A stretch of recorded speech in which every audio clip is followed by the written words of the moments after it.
Hello everybody, we are the Chopstick Group. Today we are going to show everyone our self-constructed model of deoxyribonucleic acid, DNA, and how our model can illustrate to you the main features of DNA that support its function. To begin with, the structure you're looking at now is one of a DNA. In a nutshell, DNA stores an organism's genetic information important for cellular functions and controls the production of proteins, and is thus responsible for the biochemistry of an organism. It also ensures that the daughter cells inherit the same characteristics as the parent cells, as it is a store device to store genetic instructions. As you can see, the structure of a DNA is divided into 4 levels. The primary structure is the raw sequence of nucleobases of each of the component's DNA strands, A, T, C, G. Secondary structure contains the intermolecular bonds between the nucleotides. Tertiary structure consists of the organization and arrangement of atoms in a 3D conformation. Quaternary structure involves the organization of DNA in chromatin. This is our DNA model. So on the treetop, you can see the rotating bases of a nucleotide. And this is a nucleotide. So here it's a phosphate group, and it forms a phosphodiester linkage with the deoxyribose, which is a 5-carbon sugar.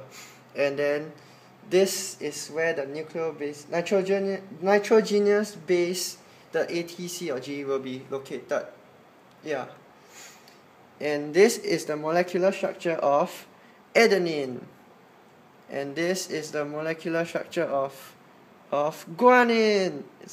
And this is the molecular structure of cytosine.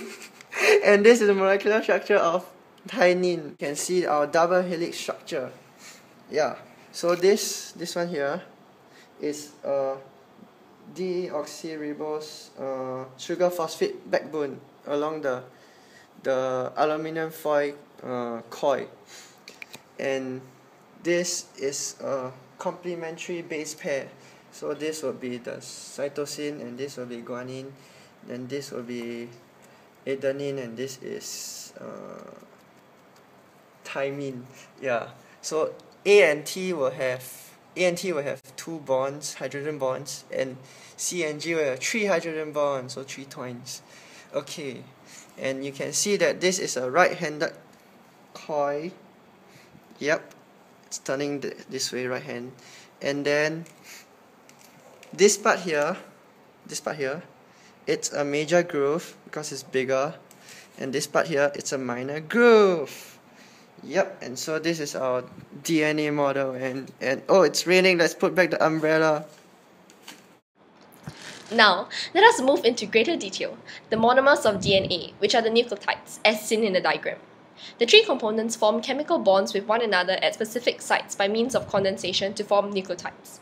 The first condensation is where nitrogenous base is joined to the 1' carbon atom at the pentose sugar with the elimination of water. The result of this are nucleosides. After this, the second condensation involves nucleosides and phosphoric acids, which the inorganic phosphate component comes from. The result is the nucleotide with the formation of a phosphorester linkage, which you can see here. Phosphoric acid is joined to the 5' carbon atom of the pentose sugar. The sugar is deoxyribose attached to a single phosphate group, and the base may be either adenine A, cytosine C, guanine G, or thymine T. The main significance of base pairing is to enable the maintenance of a gene pool within a species.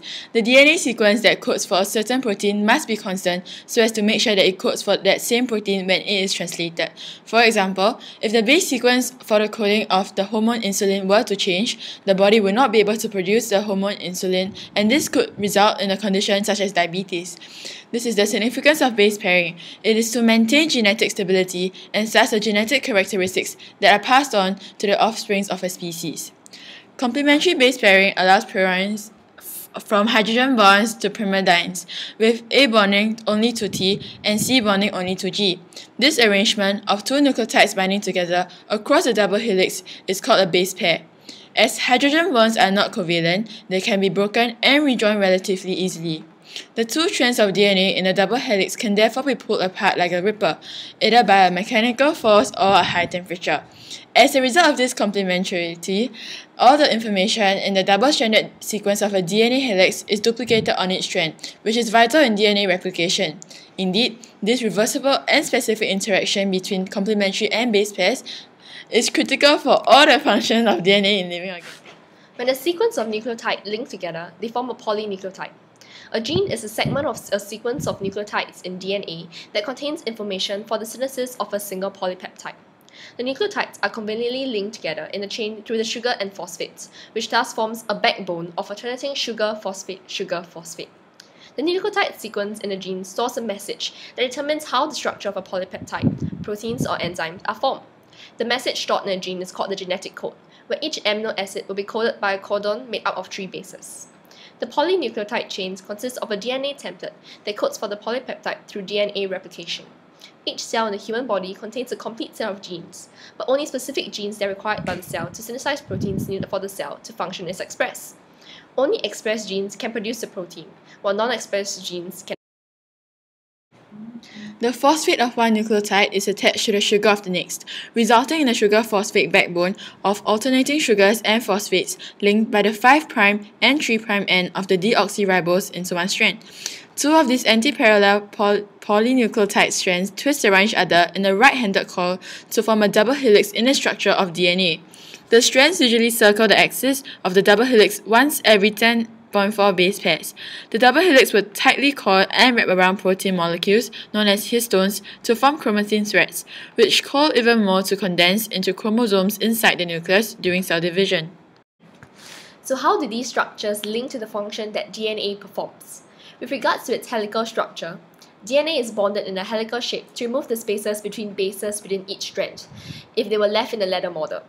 This also prevents water from coming into contact with the insoluble bases of the DNA molecule. As you can see from our model, the DNA has a double helix structure. This is to keep the insoluble bases in the center of the DNA molecule so that it does not come into contact with water, thus allowing it to dissolve in it.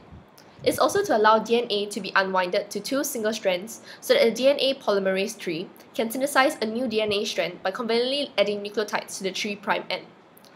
The 5' end, on the other hand, is linked to the 3' carbon of another deoxyribose, thus linking the DNA together into one strand, while the 3' end is linked to the 5' carbon of another deoxyribose, thus linking the DNA together into one strand.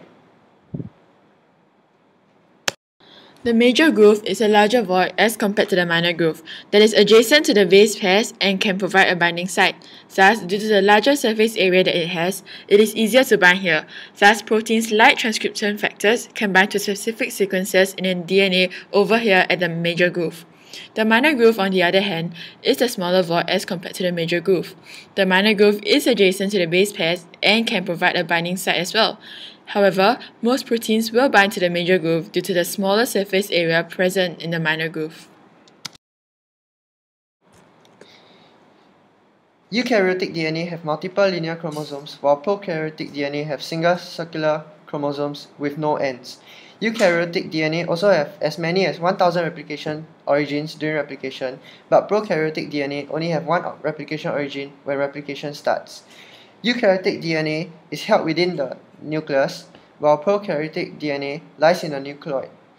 Eukaryotic DNA have existence of telomeres at the end of the chromosomes, but prokaryotic DNA, as a result of their circular arrangement, have no telomeres. In eukaryotic DNA, genomes are efficient and compact, containing little and repetitive DNA, but in prokaryotic DNA, they contain large amounts of non-coding and repetitive DNA. Eukaryotic cells have a true nucleus bound by a double membrane. Prokaryotic cells have no nucleus. The purpose of the nucleus is to sequester the DNA-related functions of the big eukaryotic cell into a smaller chamber for the purpose of increased efficiency. This function is unnecessary for the prokaryotic cell because it is much smaller in size, which means that all materials within the cell are relatively close together.